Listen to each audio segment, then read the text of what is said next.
기도 인도에 다시 한번 감사드립니다.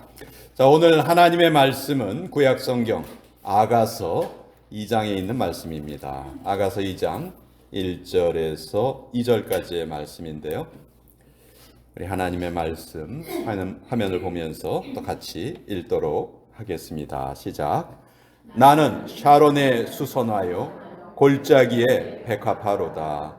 여자들 중에 내 사랑은 가시나무 가운데 백합화 같도다. 하나님의 말씀입니다. 아멘.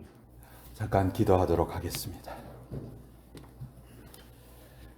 암탉이 병아리를 날개 아래 품어주듯 이 시간 우리들을 말씀으로 품어주셔서 아버지 다시 한번 말씀으로 힘을 얻고 거듭나는 시간 되게 하여 주시옵소서.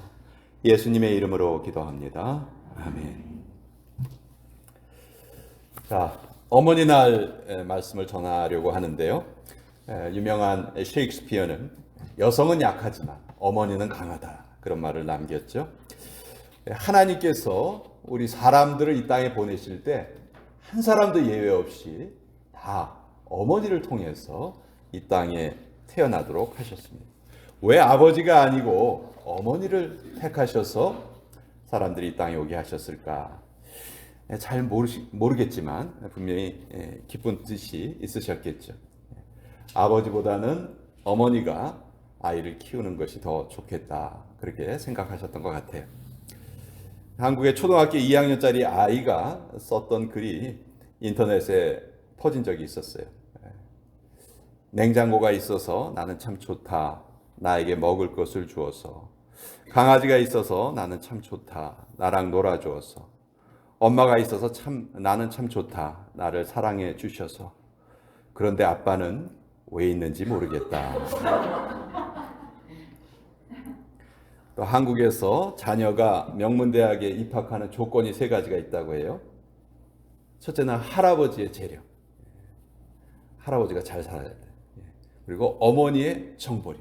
어느 대학을 집어넣어야지 경쟁률이 낮은지 그걸 알아야 되고, 3번째는 아버지의 무관심. 아버지가 참 관심을 가지면 안 된다고 해요. 이런 말들 들을 때 우리 아버지들이 좀 정신을 차려야 될 것 같아요. 자, 오늘은 어머니 날이니까 성경에서 말하는 이상적인 어머니의 모습, 이상적인 여성의 모습이 어떤가 그걸 좀 말씀을 통해서 살펴보려고 하는데, 오늘 본문은 아가라는 책에 있는 구절이에요. 아가라는 말은 노래 중에 노래 그런 뜻이에요. 최고의 노래라는 거죠. 최고의 노래. 이 아가를 지은 사람은 솔로몬입니다. 근데 지혜의 왕이었던 솔로몬이 성경에 보면 3000편의 잠언과 1005편의 노래를 남겼다 그렇게 돼 있거든요. 그러니까 그 많은 1005편이나 된 노래 중에서 가장 최고의 노래가 이 아가라는 말이에요. 유대인들이 가장 소중하게 생각하는 명절이 6월절이거든요. 6월절이 되면 온 국민이 다 이 아가서를 처음부터 끝까지 낭독을 합니다. 가장 중요한 명절에 읽는 책. 그러니까 그만큼 유대인들이 중요하게 생각하는 책이라는 걸 우리가 알 수가 있어요. 자, 이 아가서에 햇빛에 그을린 한 여성이 등장을 합니다. 바로 이 여성이 성경이 말하는 최고의 가장 이상적인 여성상이라고 말할 수 있어요. 이 여성을 이 아가서에서는 술람미 여인이다 이렇게 불러요. 그리고 이 술람미 여인을 무한히 사랑하는 또 한 사람이 등장을 하는데 그 사람이 바로 솔로몬이죠.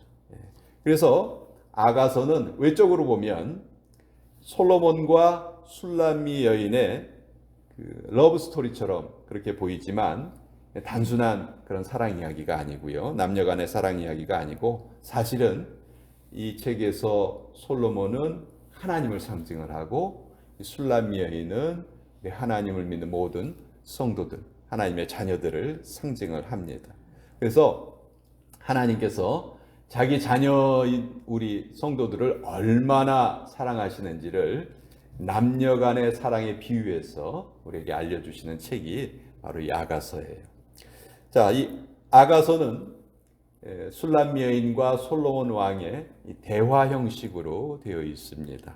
그래서 오늘 1절 말씀은 술람 여인이 자기 자신에게 하는 이야기예요. 나는 샤론에 수선하여 골짜기에 백합화로다. 이렇게 자기 자신이 누구인지를 말을 합니다. 그랬더니 솔로몬 왕이 이 말을 듣고서 2절에 이 말에 이제 대답을 해요. 대답을 하는 고백이 여자들 중에 내 사랑은 가시나무 가운데 백합화와 같도다. 이렇게 서로 말을 주고받는 거예요. 근데 술라미 여인이 하는 말과 이 솔로몬 왕이 하는 말에 공통적인 단어가 하나 나와요. 그것이 바로 백합화라는 단어입니다. 백합화.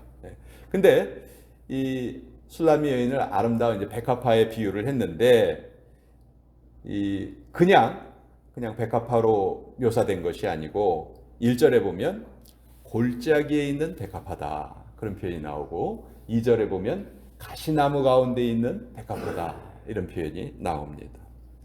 자, 여러분 백합화 하면은 여러분 어떤 생각이 드세요?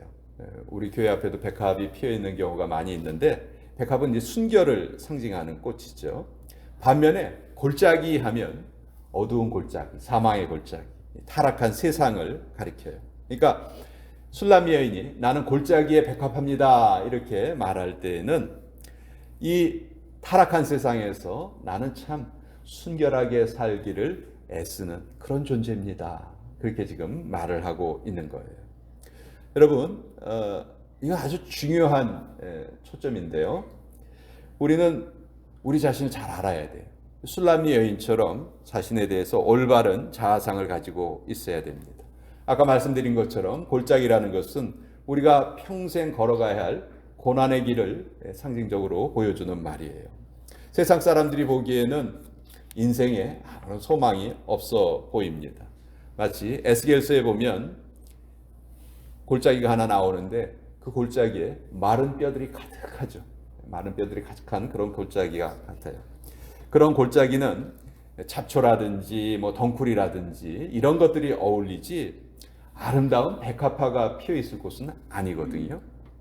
근데 에스겔서를 보면 에스겔이 하나님의 말씀을 그 골짜기에 있는 마른 뼈에게 대언을 하니까 어떤 일이 벌어지냐 하면 생기가 그 마른 뼈에 들어가서 그들이 살아나서 일어나 서는데 지극히 큰 군대더라. 그런 말씀이 있어요. 소망 없는 세상에 하나님의 말씀이 전해지니까 마른 뼈가 생기가 넘치는 군대로 변했다는 거죠. 골짜기에 백합화가 피어난 거예요. 예. 여러분 우리 거리에 한번 나가보세요. 화려한 옷을 입고 비싼 장신구로 몸을 꾸미고 다니는 많은 사람들이 있어요. 그들은 하나님을 섬기지 않는데도 행복한 인생을 사는 것처럼 보이기도 합니다. 그러나 사실 이들이 영적으로 보면 골짜기에 있는 마른 뼈들과 같은 그런 존재들이에요. 과거에는 우리도 그들 중에 한 사람이었지만 지금은 예수 그리스도의 복음을 듣고 새롭게 피어난 백합화 같은 존재들이다. 우리가 이것을 잊어서는 안 돼요. 이것이 우리의 자존감입니다. 여러분 우리 자존심 부리지 말고요. 자존감을 가져야 돼요. 백합화는 골짜기에 소망을 두고 핀 꽃이 아니고 오히려 골짜기에 소망을 심어주는 존재다 하는 거예요. 자, 나는 골짜기에 백합화 같은 존재입니다. 이렇게 술라미 여인이 솔로몬에게 고백을 하니까 솔로몬이 당신은 가시나무 가운데 백합화 같은 존재입니다. 이렇게 대답을 해요. 맞습니다. 당신은 가시나무 가운데 백합화 같은 존재입니다. 그렇게 인정을 하고 또 칭찬을 해주죠. 우리가 하나님께 나는 주님 안에서 아름답고 순결한 존재입니다. 이렇게 고백을 하면 하나님께서 그 말을 듣고 인정해 주시는 거예요. 그 말을 들으시고 그 말에 우리에게 화답해 주시는 거예요. 얘야, 착각에는 커트라인이 없다고 하는데 너 왜 그렇게 오버하니? 넌 그런 존재가 아니야. 이런 말씀을 하시는 게 아니고 그래, 너는 가시나무 가운데 백합화처럼 아름다운 존재야. 이렇게 우리를 칭찬해 주시는 것이 하나님의 사랑이시죠. 내가 누구인가? 사람들이 이거 고민 많이 하죠. 내가 누구인가? 내가 누구인가를 알려면은 네 가지 소스가 있다고 해요. 첫째는 나 자신입니다. 내가 나를 평가하는 거예요. 근데 여러분, 내가 나 자신을 잘 아는 것 같은데 사실 잘 몰라요. 여러분이 누구인지 다른 사람에게 쉽게 설명할 수 있으시겠어요? 잘 몰라요. 내가 나를 잘 모릅니다. 왜냐하면 우리의 지혜가 너무 부족하거든요. 그래서 내가 내 자신에게 하는 평가도 정확하지가 않습니다. 둘째, 다른 사람이 우리를 평가할 수가 있겠죠. 근데 이것도 마찬가지예요. 다른 사람들 역시 지혜가 부족하고 한계가 있어요. 그러니까 다른 사람의 평가 역시 정확하지가 못합니다. 세 번째, 우리를 판단하는 존재가 있습니다. 늘 우리를 참소하는 존재가 있죠. 바로 사탄이에요. 사탄은 우리를 어떻게 평가합니까? 가장 안 좋은 모습으로 평가합니다. 가장 비참하게 우리를 평가해요. 그래서 믿음이 없어지도록 유혹하는 존재. 당연히 사탄의 평가는 다른 존재라고 할 수 없죠. 네 번째, 가장 중요한 평가, 가장 올바른 평가, 바로 하나님께서 우리를 평가하시는 그 평가죠. 하나님은 우리를 친히 창조하신 분이에요. 우리를 속속들이 다 알고 계신 분이에요. 모르는 것이 없으세요. 못하시는 일이 없으시고 전지전능하신 분이시죠. 그래서 하나님의 평가만이 올바른 평가다 하는 거예요. 그래서 우리가 우리 자신에 대한 건전한 자아상을 갖는다는 것이 다른 것이 아니고요. 하나님께서 나를 보시는 그 시각으로 내 자신을 바라보는 거죠. 하나님 평가를 인정하는 거예요. 그것이 나의 가장 올바른 평가라는 것이죠. 그러면 하나님이 우리에게 대한 평가는 어떤 것인가? 성경이 분명히 이걸 알려주시죠. 하나님께서는 예수님의 공로를 의지하는 자를 가장 순결하고 존귀한 존재로 인정해 주신다는 것이죠. 이것을 믿음으로 받아들이는 것. 이것이 가장 건전한 자아상이에요. 그래서 솔로몬이 술라미 여인에게 고백하기를 당신은 가시나무 가운데 백합화와 같습니다. 그렇게 말을 합니다.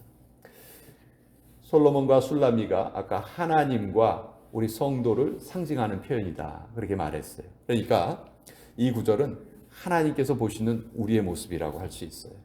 하나님께서 우리를 백합화로 보시는데 그냥 백합화로 보시는 것이 아니고 가시나무 가운데 피어있는 백합화로 보시는 거예요.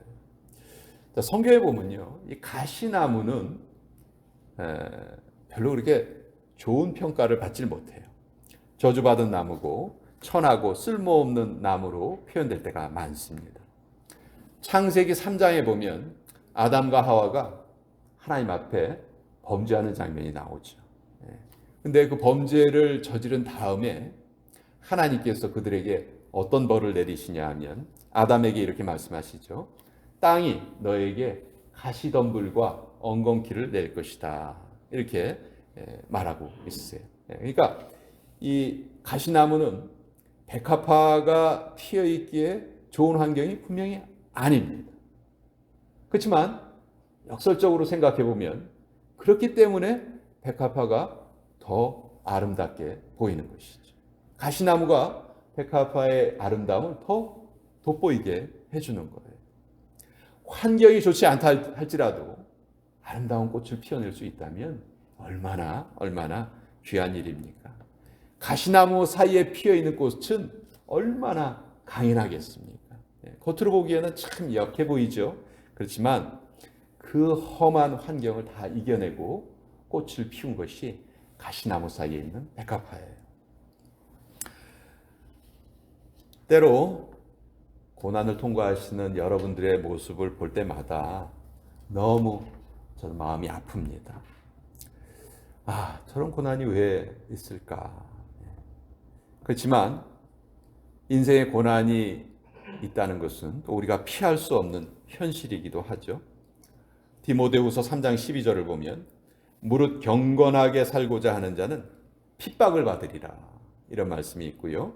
베드로전서 4장에 보면 만일 그리스도인으로 고난을 받은즉 부끄러워 말고 그 이름으로 하나님께 영광을 돌리라. 그렇게 말씀합니다. 그러니까 우리에게 다가오는 고난을 가장 아름다운 꽃을 피워내는 기회로 삼아야 된다는 것이죠. 하나님께서 나를 백합화로 보고 계시는데 나는 내 자신이 아직도 가시나무인 것처럼 그렇게 살고 있지 않은지 우리가 그것을 좀 잘 생각을 해봐야 될 것 같아요. 백합은요, 여러분, 꽃 모양도 예쁘지만 백합의 특징 중에 하나는 아름다운 향기가 있는 거예요. 백합이 향기를 낸다는 거예요. 우리가 백합이라면 우리 역시 우리 주변에 향기를 내야 된다는 것이죠. 1절에 보면은 백합이 골짜기에 피어 있고 2절에서 보면 가시나무 사이에 피어 있어요. 그런 상황에서 백합이 활짝 피어 있습니다. 이렇게 활짝 피어 있다는 것은 기쁨과 감사를 보여주는 것이죠. 환경은 어렵지만 백합이 피어 있습니다. 그것도 백합꽃이 만발한 가운데 가시나무가 어떻게 한 그루 있는 것이 아니고 가시나무가 무성한 가운데 백합이 하나 피어 있는 거예요. 자, 바람이 불 때마다 가시가 흔들리면서 백합을 찌르겠죠.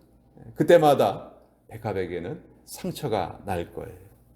그래도 백합화는 조금도 구김살이 없습니다. 오히려 가시에 찔릴 때마다 짙은 향기가 사방팔방으로 퍼져나가게 되죠. 정말 우리가 믿음을 가지고 있다면 역경 중에서도 우리는 감사할 수 있습니다. 왜냐하면 하나님이 주시는 평강이라는 것은 환경에 있는 것이 아니기 때문이에요. 평강은 주님 안에 있어요. 그래서 바울이 이런 고백을 하죠. 나는 비천에 처할 줄도 알고 풍부에 처할 줄도 알고 모든 일, 배부름과 배고픔과 풍부와 궁핍에 처할 줄 아는 일체의 비결을 배웠노라. 내게 능력 주시는 자 안에서 내가 모든 것을 할 수 있느니라. 이 고백을 바울이 남겼던 거예요. 또 바울은 고린도후서 2장 15절에 보면 우리 하나님의 백성들을 그리스도의 향기다 이렇게 부릅니다. 향기는 아주 특별한 특유의 냄새죠. 향기를 통해서 우리는 위로를 얻게 되고요. 향기를 통해서 치유를 받기도 합니다. 그래서 우리 성도들은 말과 행동과 태도로 만나는 사람들에게 위로와 기쁨, 또 치유를 줄 수 있어야 돼요. 그렇지만 아무렇게나 향기가 될 수는 없겠죠. 우리가 하나님의 말씀에 분명히 서야 되는 거예요. 솔로몬과 시바의 이야기 여러분 잘 아시죠? 시바 여왕이 솔로몬이 똑똑하다니까 솔로몬의 지혜를 테스트해 보려고 멀리서 솔로몬을 찾아오죠. 근데 그때 화분 2개를 가지고 옵니다. 근데 이 두 화분의 모양이 아주 똑같아요. 꽃 모양이 똑같습니다. 그렇지만 하나는 진짜 꽃이고 하나는 만든 꽃이었어요. 가짜 꽃이었어요. 그래서 시바 여왕은 솔로몬의 지혜를 테스트하기 위해서 이 화분을 솔로몬에게 멀리 떨어뜨려서 이렇게 놓습니다. 그리고 물어봐요. 왕이시여, 이 두 화분 중에서 어느 꽃이 진짜 꽃입니까? 이렇게 물어봐요.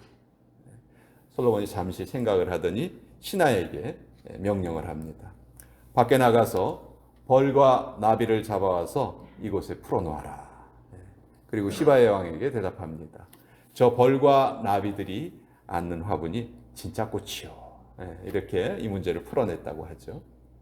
여러분, 우리가 기도할 때 우리에게 예수 그리스도의 향기가 납니다. 우리가 사랑할 때 우리에게 예수 그리스도의 향기가 나는 거예요. 고난 중에서 감사할 때 우리에게 예수님의 향기가 나는 것입니다. 이제 어머님의 사랑을 받고 자라난 우리가 이제는 어머니의 역할을 우리가 감당하고 있습니다. 우리 모두 가장 아름다운 향기를 자녀들에게 물려주시는 그런 귀한 성도님들 되시기를 주님의 이름으로 축원드립니다. 기도하겠습니다. 하나님, 이 어머니 날을 맞이하여서 하나님께서는 가장 이상적인 그 여성의 모습을 우리에게 성경을 통해서 알려주십니다. 골짜기에 피어 있고 또 가시밭 가운데 피어 있는 그런 백합화로 아버지 우리를 알려주십니다. 상황이 아무리 힘들고 어려워도 아버지 우리가 그 상황 속에서도 백합화처럼 꽃을 피우고 향기를 품는 존재가 될 수 있음을 알려주셔서 감사합니다. 그것이 바로 우리 어머니들이고 이제 우리 어머니들의 사랑을 받은 우리들이 이제 그 사랑을 또 우리의 자녀들에게 전해줘야 합니다. 가장 아름다운 향기를 우리의 자녀들에게 물려줄 수 있도록 하나님 우리의 가정에 하나님의 크신 복으로 채워 주시옵소서. 예수님의 이름으로 기도합니다. 아멘.